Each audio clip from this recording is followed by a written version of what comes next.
Next ವಾರ್ಡ್ನ ಆಯ ಕೂಡ 900 ಕೂಡ ನಮ್ಮ 2000 ये तो तो मैंने कट सारा वाटले हां तो कौन जा मेरे ಒಂದು ಸಾರ ಉಂಟು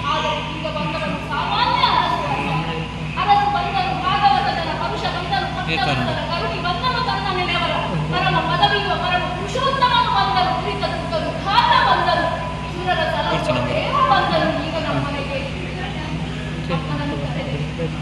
ಅಪ್ಪನ ಒತ್ತಿನಲ್ಲಿ ಸದಾಕಾಲ ಬೆನ್ನೆಲುಬಾಗಿ ನಿಂತಹ ನನ್ನ ಅಮ್ಮ ಇದ್ದಾಳಲ್ಲ ಹೀಗೆ ಬಾ ಬಂದರು ಮಂಜಿನಲ್ಲಿ ಕಬಡಿಸುವ ಬಂದರು ಕುಂಜರನ ಹೊರಗೆ ಏಳಿಸಲು ದೇವ ಬಂದ ಹೃದಯ ಬಂದರು ಅಂತಿದ ಸುಡಲಿಗ ಭಯ ಬಿಟ್ಟವ ಅಂಜರಿಗೆ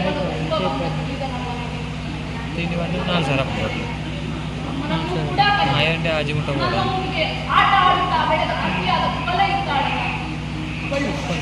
ಅವಳು ಸೌಂದರ್ಯವನ್ನು ನೋಡಲಿ ಎಲ್ಲರೂ ಸ್ವಾಮಿಯ ಸೌಂದರ್ಯವನ್ನು ನೋಡಲಿ ಹೀಗೆ ಬನ್ನಿ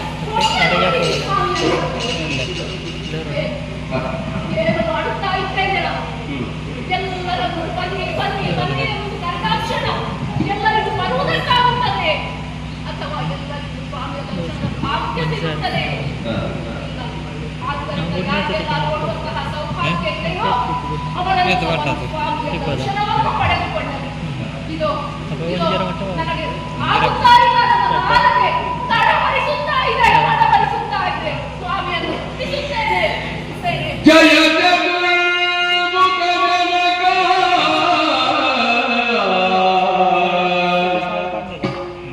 जय चारु चरित्र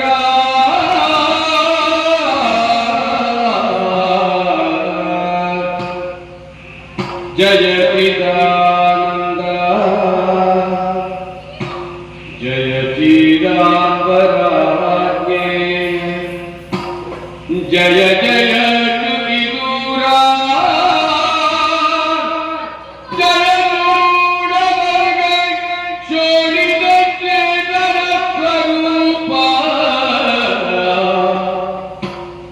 जय कैध्यमटना जय चोदिता किल लोका जय विजय जय दंड शशि किरण जय चक्रधरा जय ಜಯ ಚಕ್ರಧರ ಎಂದು ಕಲಿತುದಲ್ಲ ಪೊಗಳ್ದನದಿ ತೋಜದಲ್ಲಿ ಜಯ ಚತುರ್ಮುಖ ಜನಕ ಜಯ ಚಾರು ಚರಿತ್ರ ಜಯ ಚಿದಾನಂದ ಜಯ ಪೀತಾಂಬರ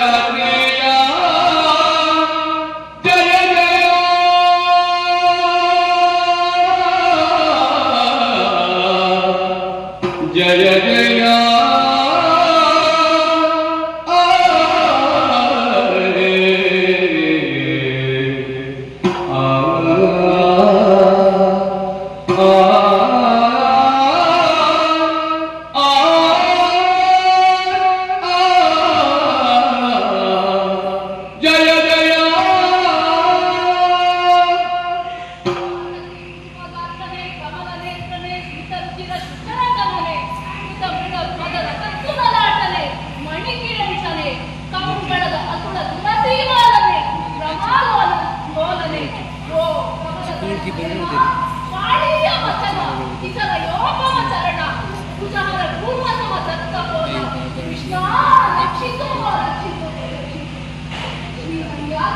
ಸಾರಥ್ಯದ ಪರಿಯಾಗಿ ನಮ್ಮಿಬ್ಬರಿಗೂ ದಾರಿಯಾಗಿ ಸಂಪಕಾವತಿಯ ದಾರಿಯಾಗಿ ಬಂದೆಯ ಪ್ರಭು.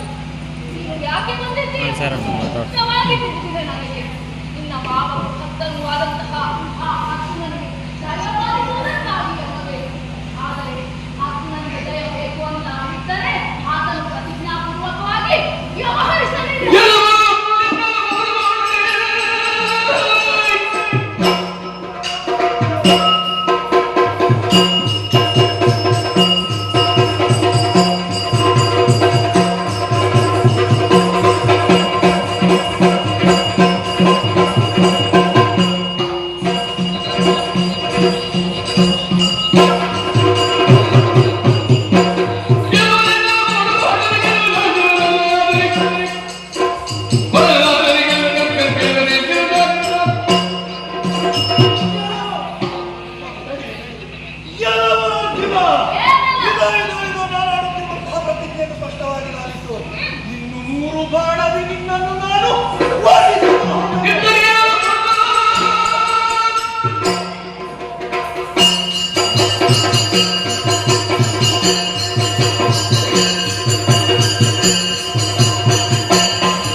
ಹೇಳ್ತೀಯ? 1000 ಮಾಡಿ 4 ನಿನಗೆ ಅವನ ಭಕ್ತಿಯ ತೀವ್ರತೆ ಕೂಡ ಅರಿವಿಲ್ಲ. 1000 ಮಾಡಿ ಆದ್ದರಿಂದ ಈ ಧಾರವಾಡ ರೀತಿಯಾಗಿ ವರ್ತನೆ ಮಾಡ್ತಾ ಇದ್ದೀಯ. ನಿಮ್ಮಿಬ್ಬರ ಮಧ್ಯದಲ್ಲಿ ಕಷ್ಟಪಡುವುದು ನಾನಲ್ಲ. ನಿನಗೇನು ಗೊತ್ತು ನನ್ನ ಪರಿಸ್ಥಿತಿ? ಏನಾಯ್ತು ಸ್ವಾಮಿ? ದೇವರಿಗೆ ಸುಲಭ ಅಂತೆಲ್ಲ ಹೇಳ್ತಾರೆ. ಮತ್ತೆ? ದೇವರ ಕಷ್ಟ ಏನು ಅಂತ ದೇವರಿಗೆ ಗೊತ್ತಿರುವುದು. ಮಕ್ಕಳಿಗೆ ಉತ್ತರಿಸಿದೆಯಲ್ಲ ಪಾರ್ಥ. ಒಂದು ಕಡೆಯಲ್ಲಿ ಭಾಷೆ ಆಗದೆ ಅಂದ್ರೆ ನಿನಗೆ ಭಾಷೆ ಇಲ್ಲ ಅಂತ ಹೇಳ್ತಾರೆ ಯಾರಾದ್ರೂ. ಮತ್ತೆ? ಪ್ರಯತ್ನ ಮಾಡುವುದಿಲ್ಲ. ಕ್ಷತ್ರಿಯನಾದವನಿಗೆ ಪ್ರತಿಜ್ಞೆ ಮಾಡಿ ಅಂತ ಹೇಳಿದರೆ ಪ್ರತಿಜ್ಞೆ ಮಾಡದಿರ್ಲಿಕ್ಕೆ ಆಗ್ತದೆ. ಅವನು ಪ್ರತಿಜ್ಞೆ ಮಾಡಲಿ ಅಂತ ಹೇಳಿದ್ದು ನನ್ನಲ್ಲಿ, ನಿನ್ನಲ್ಲಿ ಅಲ್ಲ. ಪಾರ್ಥ ಪ್ರತಿಜ್ಞೆ ಮಾಡಲಿ ಅಂತ ಹೇಳಿದ್ದು ನೀನು ಪ್ರತಿಜ್ಞೆ ಮಾಡುತ್ತ. ನಾನು ಹೇಳಿ ನೀನು ಮಾಡಬೇಕಾಗಿತ್ತು. ನನ್ನನ್ನು ಕರೆದಂತಹ ನೀನು ನನ್ನ ಇಚ್ಛೆಯನ್ನು ಅರಿಯದೆ ಅಥವಾ ನನ್ನ ಮತವನ್ನು ಅರಿಯದೆ ಭ್ರಮಿಸಿದೆ ನೀನು. ದೇವರ ಮಾತು ನಮಗೆ ಅಷ್ಟು ಬೇಗ ಅರ್ಥ ಆಗಲಿಲ್ಲ. ಪಾರ್ಥ, ಅವನು ಆಡಿದ ಮಾತುಗಳನ್ನು ಸರಿಯಾಗಿ ಆಲಿಸು. ಪಾರ್ಥನಿಗೆ ಜಯವನ್ನು ಕೊಡುತ್ತಿ ಎನ್ನುವುದಾಗಿ ಅರ್ಥವಾಗಿದೆ ಎನ್ನುವ ಹಾಗೆ ಆಡಿದ್ದಾನೆ. ನೀನು ನಿನ್ನಲ್ಲಿ ಸಾಮರ್ಥ್ಯ ಇಲ್ಲ ಅಥವಾ ಆತನನ್ನು ಗೆಲ್ಲುವುದಕ್ಕೆ ಸಾಮರ್ಥ್ಯ ಉಳಿದಿಲ್ಲ ಎನ್ನುವ ಕಾರಣಕ್ಕೆ ನನ್ನನ್ನು ಕರೆಸಿಕೊಂಡವನು. ಮತ್ತೇನಾಯ್ತು ಸ್ವಾಮಿ? ಈಗ ಈ 3 ಬಾಣದಲ್ಲಿ ಆತನನ್ನು ಕೊಲ್ಲುವುದಕ್ಕೆ ಆಗುತ್ತದೆ ಅಂತ ಆದರೆ ಮತ್ತೆ ನಾನು ಬರಬೇಕಾದ ಅಗತ್ಯವೇ ಇಲ್ಲ. ಅಲ್ಲ, ಈ ಬಂದ ಮೇಲೆ ಆಗ್ತದೆ ಅಂತ ಧೈರ್ಯದಿಂದ ಹೇಳಿದ್ದು. ಈ ಬಂದ ಮೇಲೆ ಮತ್ತೆ ನಮಗೆ ಯಾವ ಹೆದರಿಕೆ ಇಲ್ಲ. ಇದು ಜಯದ್ರಥನ ಕಥೆಯ ಹಾಗೆ ಆಯಿತು. ಆದರೆ ಜಯದ್ರಥನ ವಿಷಯದಲ್ಲಿ ನೀನು ಆಡಿದಂತಹ ಪ್ರತಿಜ್ಞೆಯನ್ನು ನಡೆಸುವಲ್ಲಿ ನಾನು ನಿನಗೆ ಜೊತೆಯಾಗಿದ್ದೆ. ಯಾಕೆ? ಜಯದ್ರಥ ಎನ್ನುವವನು ಅಧರ್ಮಿ, ಭೂಮಿಯಲ್ಲಿ ಬದುಕಕೂಡದು ಎನ್ನುವಂತಹ ಉದ್ದೇಶದಿಂದ ಮಾತ್ರ ಅಲ್ಲ, ಜೀವನ ಉದ್ದಕ್ಕೂ ಕೂಡ ಅಧರ್ಮವನ್ನೇ ಆಚರಿಸುತ್ತಾ ಬಂದವನು. ಇತರರ ಪತ್ನಿಯನ್ನು ಸೆಳೆದುಕೊಂಡು ಕಳೆಯುವುದಕ್ಕೆ ಪ್ರಯತ್ನಿಸಿದವನು. ಆದ್ದರಿಂದ ಆತನನ್ನು ಕೊಲ್ಲಿಸುವುದಕ್ಕೆ ನಾನು ಸಹಾಯಕನಾಗಿ ಉಳಿದೆ. ಆದರೆ ಈತ ಹಾಗಲ್ಲ. ಈತ ಅತಿ ಸತ್ಯವಂತನಿದ್ದಾನೆ, ಸುಮೃತ ಸಾಹಸಿಗನಿದ್ದಾನೆ. ಈತನನ್ನು ಕೊಲ್ಲುವುದು ಅಷ್ಟು ಸುಲಭ ಅಂತ ಮಾಡಿದ್ಯಾ? ಮತ್ತೆ ಇವನು ಯಾರಂತ ಗೊತ್ತ ನಿನಗೆ?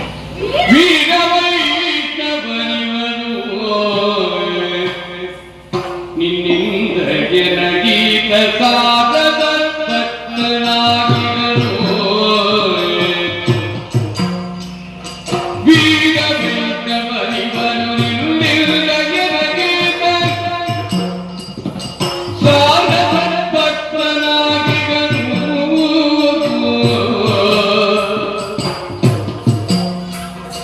ಮೇರೆ ಕಟ್ಟಿದೆ ನೀನು ಗಿಡಿಗಿದೆ ಅಗಡ ಮೇರೆ ಕಟ್ಟಿದೆ ನೀನು ಗಿಡಿದಿದೆ ಅಗಡನು ಸೈನಿಕರದೆಂದು ಕೇಳಾರು ಸೈನಿಕರದೆಂದು ಕೇಳಾರು ವೀರ ವೈಷ್ಣವನಿವನು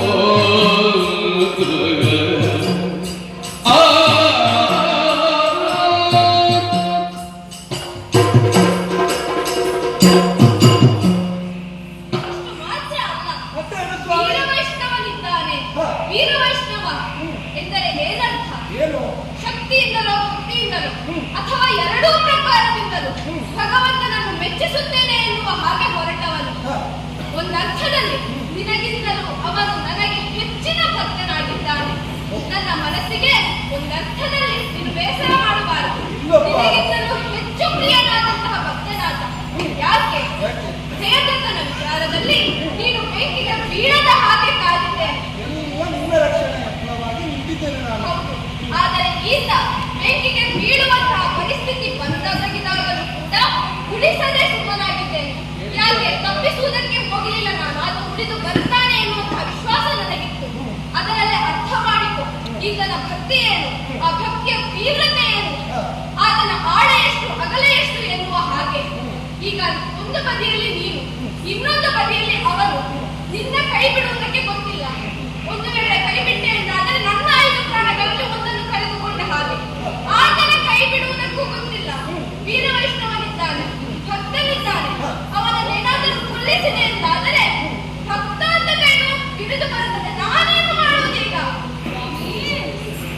ತಿಳಿದೆನು ನಿನ್ನಯ ಚಿತ್ತರಿಯು ಮಳಿಗೆಯ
ಅವರಿಗೆ ಜಯ ಕೊಡಬೇಕು ಎಂಬುದಾಗಿ ಚಿಂತಿಸುತ್ತಾ ಇದ್ದೀವಲ್ಲ, ಚಿಂತಿಸುವಂತಹ ಅಗತ್ಯವಿಲ್ಲ.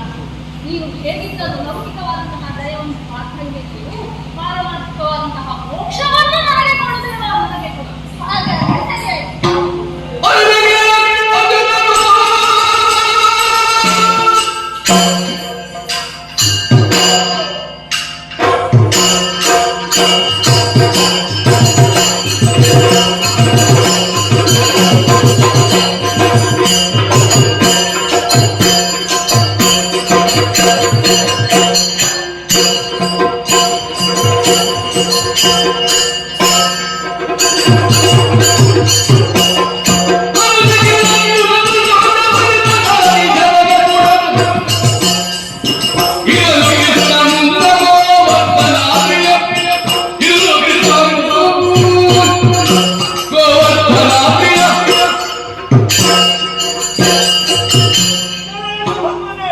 ಈಗ ಅಪಾರ್ಥನಾಗಿರುವಂತಹ ನಾನು ಪ್ರತಿಜ್ಞೆಯನ್ನು ಪೂರೈಸುವುದಕ್ಕಾಗಿ ಮೊದಲ ಶರವನ್ನು ಬಿಸುಡುತ್ತೇನೆ.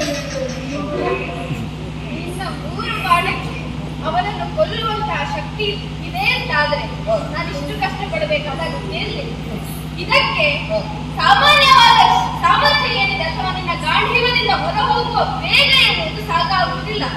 ಆದ್ದರಿಂದಲೇ ಈ ಕೃಷ್ಣಾವತಾರದಲ್ಲಿ ಗೋವರ್ಧನ ಪರ್ವತವನ್ನು ಎಡಗೈಯ ಕಿರುಬೆರಳಿನಿಂದ ಎತ್ತಿ ಹಿಡಿಯುವ ಮೂಲಕ ಯಾವ ಗೋವುಗಳನ್ನು ಗೋಪಾಲಕರನ್ನು ಅಥವಾ ಗೋಕುಲವನ್ನು ಕಾಪಾಡಿದಂತಹ ಆ ಒಂದು ಪುಣ್ಯ ಏನಿದೆಯೋ ಆ ಎಲ್ಲಾ ಪುಣ್ಯವನ್ನು ಈ ಕ್ಷಣಕ್ಕೆ ನಾನು ಧಾರೆಯಾಗಿದ್ದೇನೆ. ಇದನ್ನು ಅರ್ಥದಲ್ಲೇ ಕತ್ತರಿಸದೇ ಹೋದರೆ ನಿನ್ನ ಭಕ್ತನೆಯಲ್ಲ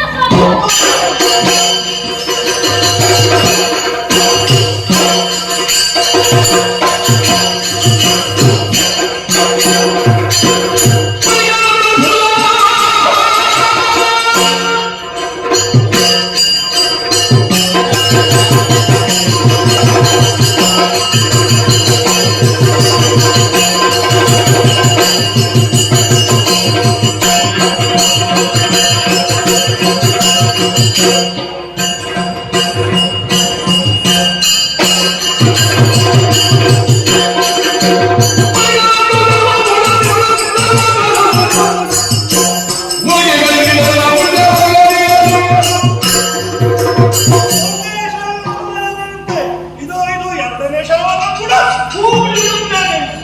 ಅರ್ಥ ಗೋವರ್ಧನೋದ್ಧಾರಣವನ್ನು ಮಾಡಿದಂತಹ ಪುಣ್ಯ ಎನ್ನುವುದು ಸಾಕಾಗಲಿಲ್ಲ. ಆದ್ದರಿಂದ ಈ 2ನೇ ಶರಕ್ಕೆ ನನ್ನ ಸಂಪೂರ್ಣ ಕೃಷ್ಣಾವತಾರದ ಪುಣ್ಯವನ್ನು ಅಂದರೆ ಸಂಚಿತ ಮತ್ತು ಆಗಾಮಿ ಈಗಾಗಲೇ ಸಂಗ್ರಹಿಸಿದ್ದು ಮುಂದೆ ಬರುವುದಕ್ಕಿರುವಂತಹ ಪುಣ್ಯ ಫಲ ಸರ್ವಸ್ವವನ್ನು ಧಾರೆಯಾಗಿದೆ. ಇದನ್ನು ಅರ್ಥಪಥದಲ್ಲೇ ವಿಸ್ತರಿಸದೇ ಹೋದರೆ ಆದರ್ಶ ದಂಪತಿಗಳು ಎಂದು ಹೆಸರಾದಂತಹ ವಸಿಷ್ಠ ಅರುಂಧತಿಯನ್ನು ಏಕಾಂತದಲ್ಲಿ ಇರುವಾಗ ಅವರಿಗೆ ಉಪದ್ರಪಟ್ಟ ಮಾತನ್ನ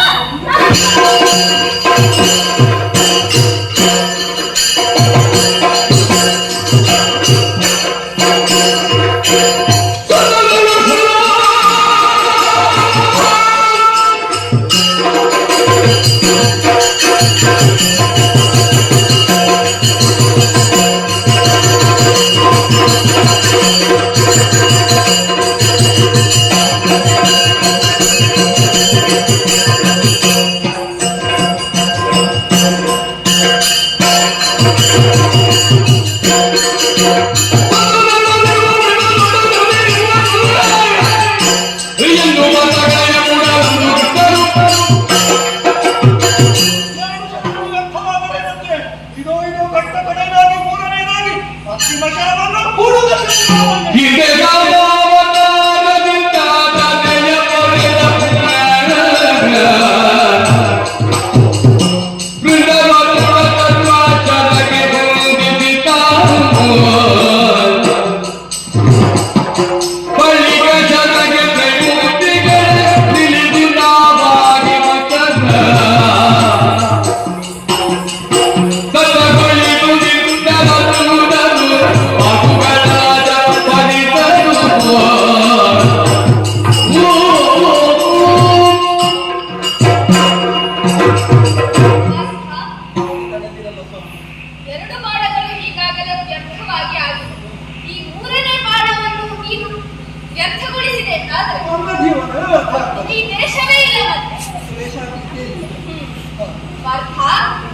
ಈ ನನ್ನ ಕೃಷ್ಣಾವತಾರದಲ್ಲಿ ನಾನು ಯಾವ ಪುಣ್ಯಗಳನ್ನು ಮಾಡಿದ್ದೇನೋ ಆ ಎಲ್ಲ ಪುಣ್ಯಗಳು ಕೂಡ ಸಾಕಾಗದೆ ಹೋದಂತಹ ಸಂದರ್ಭದಲ್ಲಿ ಒಂದು ವಿಚಾರ ಮನಸ್ಸಿಗೆ ಬಂದಿದೆ.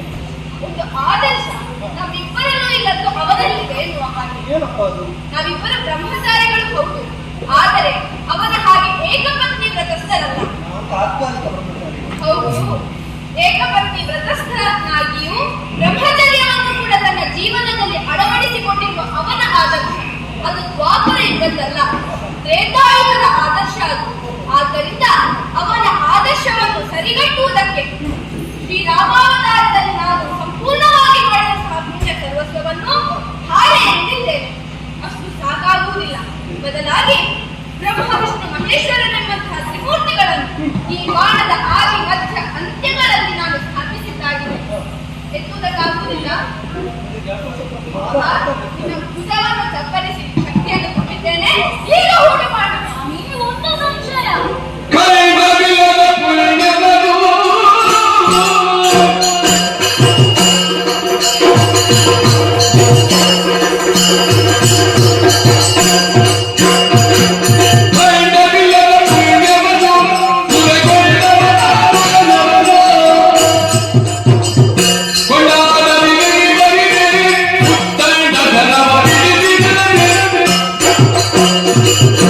ಸ್ವಾಮಿ, ನಿನ್ನ ಭಕ್ತರನ್ನು ಉಳಿಸುವುದಕ್ಕೋಸ್ಕರ ಅನೇಕ ಪುಣ್ಯವನ್ನೇ ಧಾರೆಯ ರೀತಿಯಾಗಿ ಪ್ರಯೋಗಿಸುವಂತಹ ಶರಕ್ಕೆ ಆ ಪುಣ್ಯದ ಫಲ ಪ್ರಕಟಿಸಿದಂತಹ ನಮಗೆ ಲಭಿಸುತ್ತದೋ ಅಥವಾ ಪ್ರಯೋಗಿಸಿದಂತಹ ಆತನಿಗೆ ಲಭಿಸುತ್ತದೋ?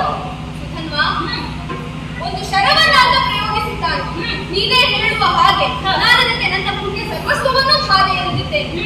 ಖಂಡ ಇಲ್ಲದ ಪುಣ್ಯ ಅಂದ್ರೆ ಅಖಂಡವಾದಂತಹ ಪುಣ್ಯ, ಅದು ವಿಭಾಗಿಸಲ್ಪಡುವುದು ಯಾವಾಗ ಎಂದು ಕೇಳಿದರೆ ಅದು ಕರ್ಮಾಧ್ಯಕ್ಷನಾದಂತಹ ಭಗವಂತ ಅದನ್ನು ಜೀವನಿಗೆ ಅನುಭವಕ್ಕೆ ಕೊಡುವಾಗಲೇ ಅದು ಖಂಡಿಸಲ್ಪಡುವುದೇ ಹೊರತು ಅಲ್ಲದೆ ಅಲ್ಲ.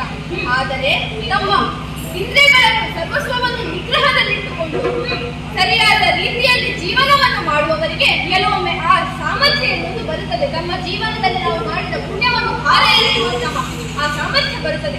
ಅದನ್ನು ನಾನು ಇಲ್ಲಿ ಉಪಯೋಗಿಸಿದ್ದೇನೆ. ಮತ್ತೆ ಹಿಂದೆ ಧ್ರುವರಾಯ 6 ತಿಂಗಳು ಮಾತ್ರ ತಪಸ್ಸನ್ನು ಮಾಡಿದ್ರು ಭಗವಂತನನ್ನು ಸಾಕ್ಷಾತ್ಕರಿಸಿಕೊಂಡ.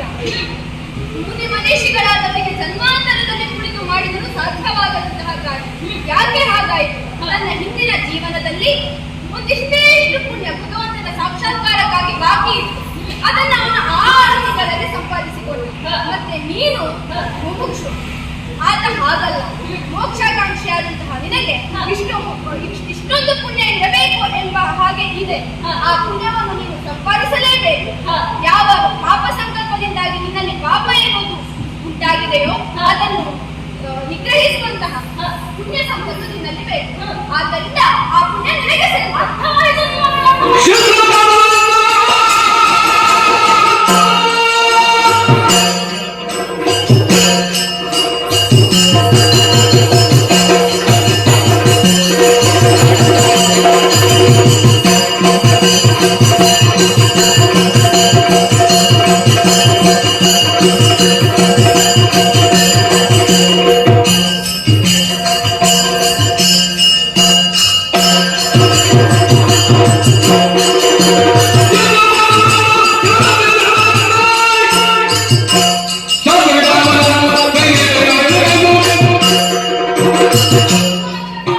ಕಾಶಿ ಕ್ಷೇತ್ರದಲ್ಲಿ ಶಿವರಾತ್ರಿಯ ದಿವಸದಂದು ಶಿವಯೋಗಿಗಳು ತಪಸ್ಸು ಮಾಡುತ್ತಿದ್ದಂತಹ ವೇಳೆಯಲ್ಲಿ ಅವರನ್ನು ಎಡಗಾಲಿನಿಂದ ಒದ್ದ ಪಾತಕ ಈ ಬಾಣವನ್ನು ಅರ್ಥದಲ್ಲೇ ತುಂಡರಿಸದೆ ನನಗೆ ಬಿಡಲಿ.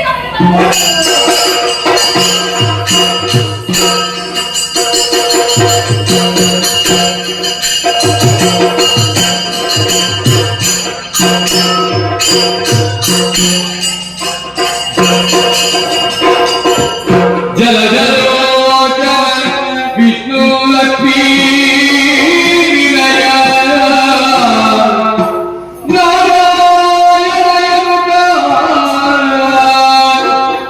ನವದೊಳಗೆ ಹರಿದಾವಣಿಯ ಉಚ್ಚರಿಸುತ್ತ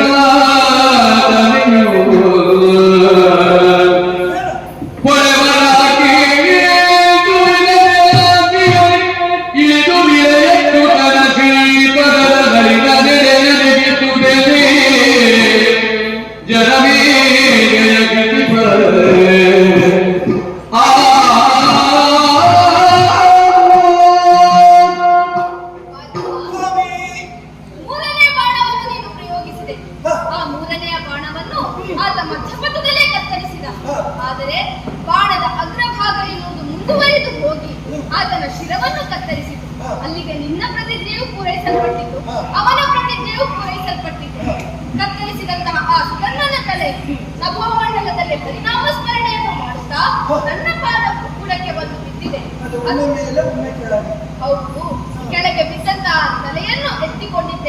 ಈತ ಭಾಗವತ ಶಿರೋಮಣಿ ಇದ್ದಾನೆ ಎನ್ನುವ ಕಾರಣದಿಂದ ಆ ತಲೆಯನ್ನು ತಕ್ಕೈಸಿದ್ದೇನೆ.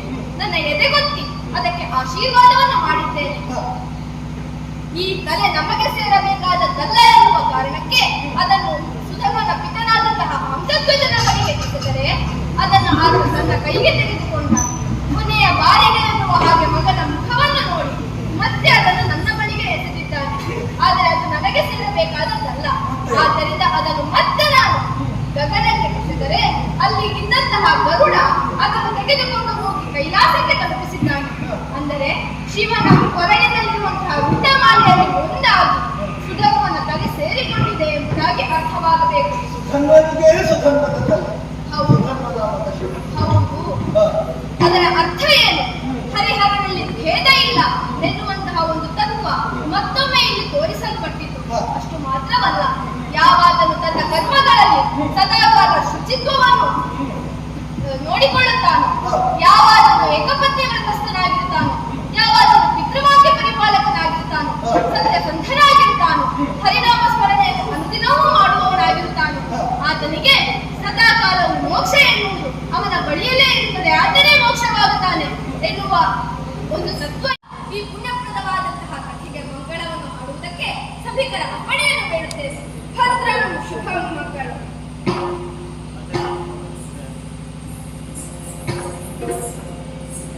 ಹರಶಂಭೋ ಮಹಾದೇವ ವಿಶ್ವೇಶ್ವರ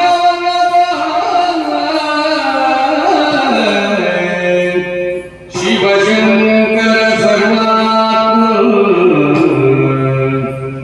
ನೀಲಕಂಠನ ನಮೋಸ್ತುತೇ ನೀಲಕಂಠ ನಮೋಸ್ತುತೇ